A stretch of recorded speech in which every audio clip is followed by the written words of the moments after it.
My name is Sierra Thompson, and the coldest thing anyone has ever said to me wasn't shouted in a fight or typed behind a screen. It was spoken calmly, right in my parents' living room, 3 days after we buried them.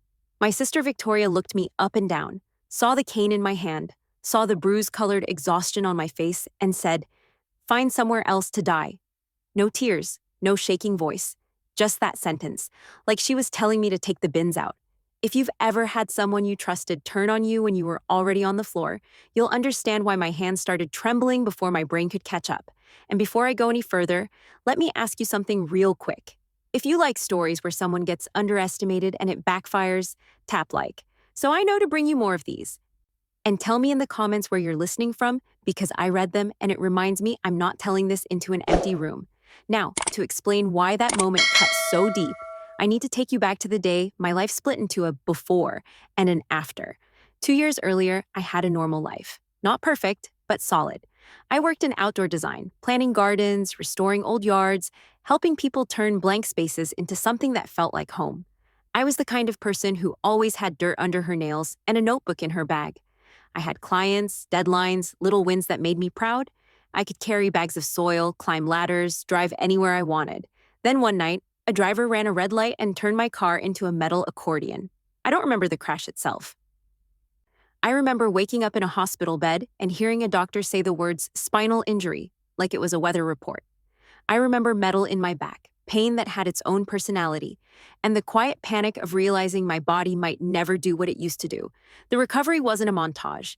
It was months of learning how to sit up without passing out, how to roll over without crying, how to accept help without feeling like you're disappearing.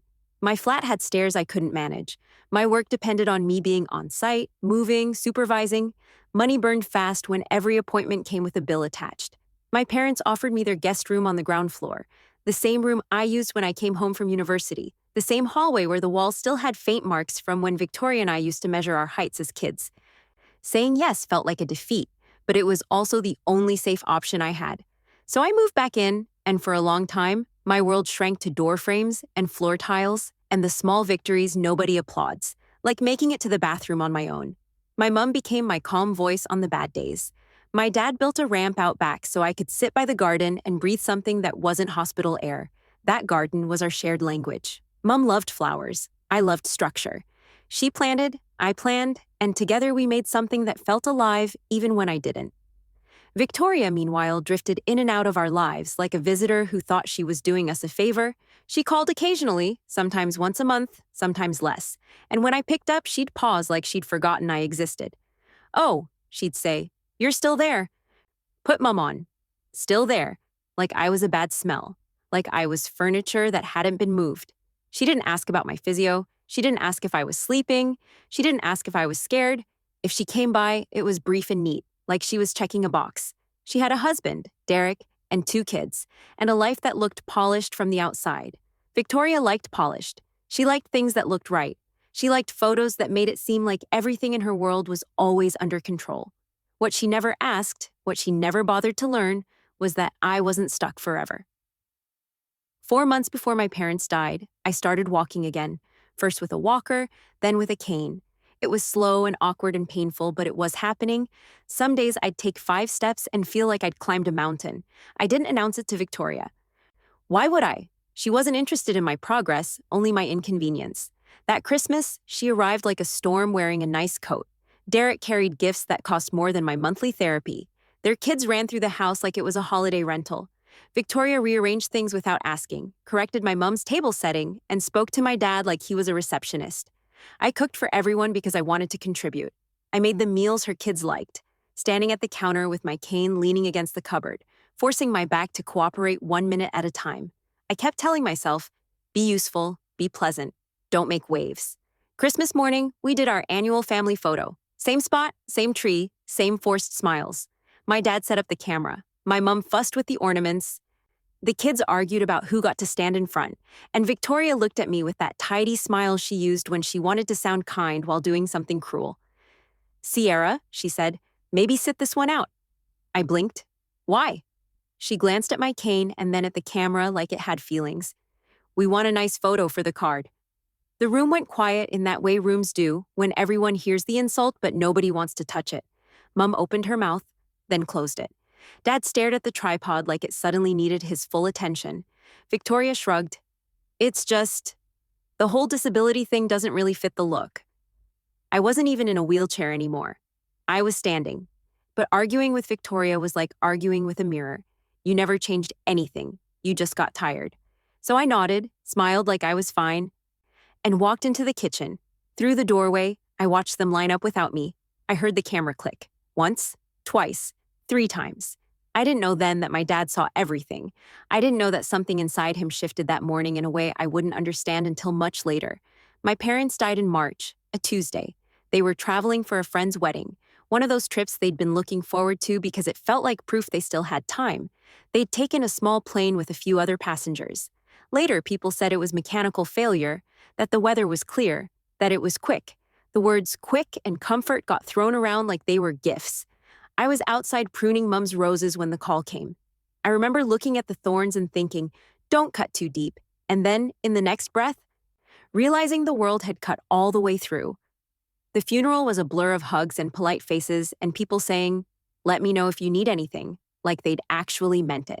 Victoria took over immediately. She chose the flowers, the music, the guest list. I sat in the front row, with grief sitting on my chest like a weight, and I realized I didn't recognize half the people who showed up. They were Victoria's contacts, Victoria's circles, people who wanted to be seen. 3 days after we buried my parents, the sympathy flowers at the grave still fresh. Victoria asked to speak with me privately. I found her standing in the living room doorway. She didn't sit. She didn't soften her voice. Derek hovered behind her like a man who'd learned not to interrupt. Victoria crossed her arms and said, I spoke to the lawyer. Everything goes to me. The house, the accounts, all of it. My stomach turned cold. Not because of the claim itself, because of the way she said it, like she was reading a receipt. What lawyer? I asked. She waved a hand. The lawyer. Mum and Dad's estate guy. My parents had used the same estate lawyer for years. Victoria would have said his name if she'd actually spoken to him. She was careful with names when she wanted to look important. Did he give you a copy of the will? I asked. Her eye twitched, just once. I don't need to show you anything. You have 2 weeks to find somewhere else to live. 2 weeks. My legs felt like they'd forgotten how to hold me up. I looked around that room, the sofa where my mum used to sit with a book, the small dent in the armrest where my dad always rested his hand. The window that looked out to the garden we built together. This wasn't just property. This was my last place on earth that still felt like them. That night, I sat alone in my dad's study and did a brutal inventory of my life. I didn't have a job lined up. I'd stepped away from my work while my body healed and the bills piled up. I didn't have savings that could stretch very far. I had disability payments that covered basics and not much else. And now, according to Victoria, I didn't have a home. I wanted to scream. I wanted to beg. I wanted to collapse. Instead, I opened drawers. I searched like there had to be a lifeline hidden in paper. In the bottom drawer of my dad's desk, under old documents and photos, I found a business card for our family's estate lawyer. I turned it over and my dad's handwriting stared back at me. Neat and deliberate. Call him. He knows everything. My dad wasn't a man who left mysterious notes. If he wrote that, it mattered. 2 mornings later, Victoria came back with boxes. Actual moving boxes. She walked in like she was already the owner, dropped them on the floor at my feet and said, pack. I was practicing walking without my cane when she came in, trying to take a few steps on my own because my therapist said I was ready to try. Victoria's eyes flicked over me with irritation, like my progress was an inconvenience. You have until Friday, she said. Victoria, I need more time, I said, trying to keep my voice even. She tilted her head. Still? I didn't understand. Still what? Her smile sharpened. Still pretending. Still playing sick. I was in a crash, I said. You know that. She nudged one box with her foot. 2 years ago, you've milked it long enough. Derek shifted behind her, uncomfortable. Maybe we should, he started. Don't, Victoria snapped, not even looking at him. That's when I heard footsteps in the kitchen. Rose, the nurse who had helped care for my parents in their final months, stood in the doorway with a casserole dish she'd been rinsing, frozen in place. And behind her was Maggie, our neighbor of decades, holding a foil-covered pan like she'd walked into the wrong scene. Victoria didn't care they were there. She stepped closer to me, close enough that I could smell her perfume, expensive and sharp, and she said it again. quieter this time, like she wanted it to land properly. Find somewhere else to die. You're useless now. The words didn't just hurt, they rewrote the air in the room. Rose made a small sound, like a breath caught wrong. Maggie's hand went to her chest, then clenched into a fist. Victoria finally glanced their way with polite annoyance, as if they were background noise. Rose pulled a small notebook from her pocket and wrote something down quickly. I didn't know why then, but I noticed it. Maggie stepped forward with the kind of anger that only comes from loving someone for a long time. Victoria Eileen Thompson, Maggie said, and my sister's head snapped up like she'd been slapped. Your mother would be ashamed to hear you. Victoria's smile went stiff. Excuse me? You heard me, Maggie said. I've known this family longer than you've been an adult. Sierra looked after your parents while you were too busy showing up for photos. Victoria's face flushed. This is family business. Maggie didn't blink. I was family before you learned how to be cruel with a straight face. Derek reached for Victoria's arm. Vic, please, he muttered. Not now. Don't touch me, she hissed, yanking away, and then she turned back to me with that same cold certainty. Friday, she said. Out. She spun on her heel and dragged Derek out with her. The door slammed so hard the frame rattled. Maggie stayed beside me, her hand on my arm, steady. Don't panic, she said. Your parents were smart people. I wanted to believe her, but grief makes everything feel temporary, even hope. The next morning, Derek came back alone. He stood on the porch like he wasn't sure he was allowed to be there. When I opened the door, he flinched. Victoria doesn't know I'm here, he said fast. Can we talk? I let him in because curiosity is stronger than pride. We sat in the living room. He perched on the edge of my mum's chair like it might bite him. He wouldn't meet my eyes. About yesterday, he started. She's under pressure. Pressure to throw me out? I said. He swallowed. It's not personal, he said, and the words sounded rehearsed. We really need the money. My chest tightened. What money? He stared at the floor. We're in trouble, he admitted. Investments, bad ones. We owe a lot. How much? I asked. He hesitated, then whispered, around 400,000. The number landed like a heavy object. He rushed to explain, voice shaking. The bank's threatening action. The kids' school is asking about fees. Victoria's trying to keep things from falling apart. And suddenly, it made a sick kind of sense. The house wasn't a home to her right now. It was a solution. A sale. A quick rescue. Before I could ask anything else, Victoria's voice cut through the hallway. Derek? Derek's head snapped up in panic. Victoria appeared in the doorway, eyes sharp, and the look she gave him could have stopped traffic. What are you doing here? She grabbed his arm. We're leaving, now. As she pulled him away, he mouthed something at me. Maybe sorry, maybe call, maybe don't trust her. Then the door shut, and I was alone again with my thoughts. That evening, I sat with my dad's business card in my hand, thumb rubbing the edge until it bent. Call him. He knows everything. I realized something important in that moment. Victoria didn't know what my parents had actually planned. She was guessing, bluffing, threatening me with confidence because confidence had always worked on people. I picked up the phone before I could talk myself out of it and dialed the number on the card. It rang twice. A calm voice answered, professional but warm. Whitmore Law, he said. How can I help? My throat felt tight. Mr. Whitmore, I said. My name is Sierra Thompson, Robert and Eleanor's daughter. There was a pause, then his voice softened like he'd been expecting me. Miss Thompson, he said. I've been waiting for your call. My grip tightened around the phone. You have? Yes, he said. Your father told me you would reach out when you were ready. And I believe you're calling because your sister has been making claims. My heart thudded. She said she spoke to you, I said. She said you told her everything goes to her. A quiet, almost amused breath. I have not spoken to your sister in years, he said. Not since a family event long before your parents passed. She hasn't contacted my office about the estate at all. Relief washed through me so fast it made me dizzy. So she's lying, I whispered. I'll let you draw your own conclusions, he replied carefully. What I can tell you is this. Your parents were very deliberate about their wishes, and there are details that should be discussed in person. He gave me a time to come in. Before the official reading, he said. There are parts of the will that require context, he added. Things that might surprise you, things your sister does not expect. I stared at the wall while he spoke. my mind trying to catch up to my body. When I hung up, I didn't feel like I'd won. I felt like I'd grabbed the edge of a cliff just before slipping. I looked out through the window at the garden, at the roses my mum loved, at the path my dad built so I could roll outside when I couldn't walk. Victoria wanted to erase me from this house like I was a stain, but my parents had left me a note, a lawyer, a warning, and whatever was coming next, I knew one thing for the first time in days. I wasn't powerless, not anymore. And in 3 days, when I walked into that office and sat across from my sister, the story she'd been telling everyone was going to collide with the truth. The next morning, I woke up with that strange mix of dread and determination that only comes when you know something big is coming, but you don't know which way it will break. The house was quiet in the way it gets after grief moves in and decides to stay. The sympathy cards were still stacked on the side table. The scent of lilies from the funeral flowers hung in the air like a reminder. I made tea, mostly so my hands would have something to do, and I stared at my father's note again. Call him. He knows everything.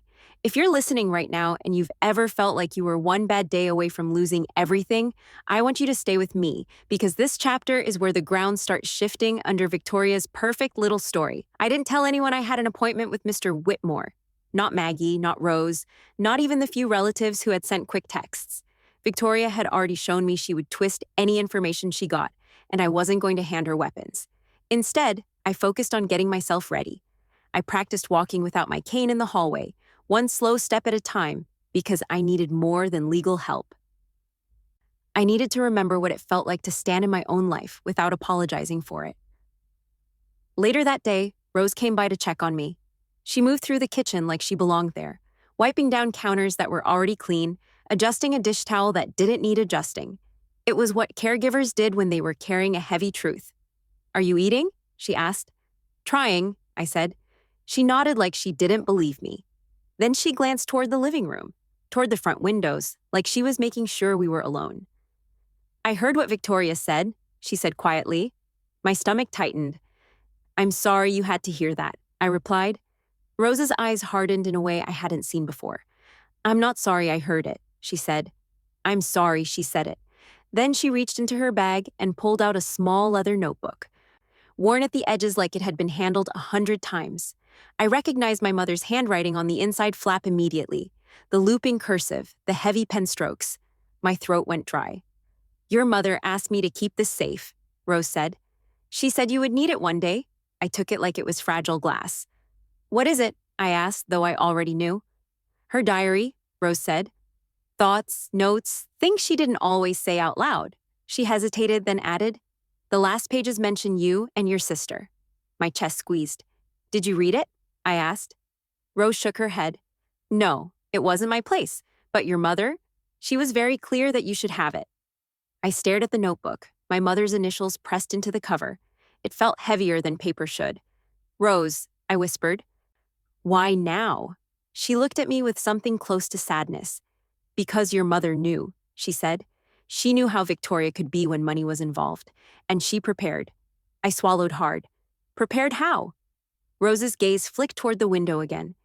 "There's something else," she said. "Something with Mr. Whitmore. Your mother recorded a message, a video." The word hit me like a sudden gust of wind. "A video?" "Yes," Rose said. "She made it months ago. She told me exactly when it was meant to be played." My fingers tightened around the diary. "Why didn't you tell me sooner?" I asked, and I hated that my voice sounded small. Rose stepped closer and squeezed my hand. "Because you weren't ready," she said gently, "and because your mother wanted it handled properly. She trusted Mr. Whitmore." After Rose left, I sat for a long time with that notebook in my lap, staring at the cover like it might open on its own. Part of me wanted to read it immediately. Part of me couldn't bear the thought of hearing my mother's voice through ink when I was still trying to breathe without her. I set it on my nightstand instead, like a promise I couldn't cash yet. That night, Maggie came over with dinner, and the kind of tough love only neighbors of 40 years can give.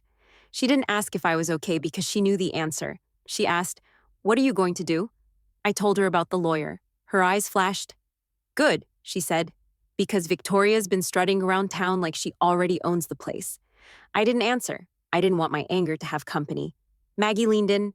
"Your parents adored you," she said. "They weren't blind, Sierra. They saw what you did." Her words warmed me for a second, then grief blew through again. The next morning, Derek came back, again, like a man trying to outrun his own choices. I found him at the edge of the driveway, hands shoved in his pockets, eyes scanning the street as if Victoria might appear out of thin air. "I shouldn't be here," he said the moment I opened the door. "Then why are you?" I asked, his face pinched. "Because I think she's going to do something stupid," he admitted. I waited. He swallowed. "She's calling movers," he said. "She's talking to an estate sale company. She's acting like the will reading is just a formality." My stomach dropped. "The will reading hasn't even happened," I said. "I know," Derek whispered, "but she thinks she can pressure you into leaving first. If you're gone, if you've already moved out, it's easier for her to control the story." He rubbed his forehead. "She's telling people you're unstable, that you're refusing to accept reality." My hands went cold. "Why are you telling me this?" Derek's eyes finally met mine for half a second. "Because she's not. She's not thinking straight," he said. "And because I heard you on the phone yesterday." I froze. "You heard me?" "Just the end," he said quickly. "When you said the lawyer's name." He exhaled. "I didn't know you even had a lawyer. Victoria told me the estate attorney confirmed everything. But if she's lying about that..." He trailed off, and the fear on his face was real. It wasn't fear for me. It was fear of what happens when a person builds their whole plan on a lie. "Derek," I said softly, "how bad is it?" He hesitated, then admitted what he hadn't said before. "It's not just the debt," he confessed. "It's the way we got it. I took money from places I shouldn't have. I thought I could fix it before anyone noticed." My heart hammered. "Are you saying you did something illegal?" His eyes darted away. "I'm saying it could ruin us," he said. "And Victoria thinks selling this house will make it all disappear." A car door slammed outside. Derek flinched like he'd been burned. Victoria's voice carried from the front steps. "Derek?" Derek mouthed. "I'm sorry," and slipped past me, moving fast. Victoria appeared in the doorway a second later, perfectly dressed, perfectly controlled, like she hadn't said anything monstrous the day before. Her eyes scanned the room, landed on me, and narrowed. "Why is he here?" she asked. "He was leaving," I said. Victoria stepped inside and lowered her voice. "You're not going to make this harder than it needs to be," she said. "I'm handling things." "By lying?" I asked. Her face tightened. "Careful," she warned. "People already think you're fragile." The word was aimed like a dart. Then she leaned closer and smiled. "Friday," she reminded me, and walked out as if she hadn't just threatened my whole existence with a date on the calendar. When the door shut, I stood there shaking, not from fear this time, but from clarity. Victoria wasn't just cruel. She was desperate. And desperate people don't play fair. That evening, I packed a small bag for the lawyer's office.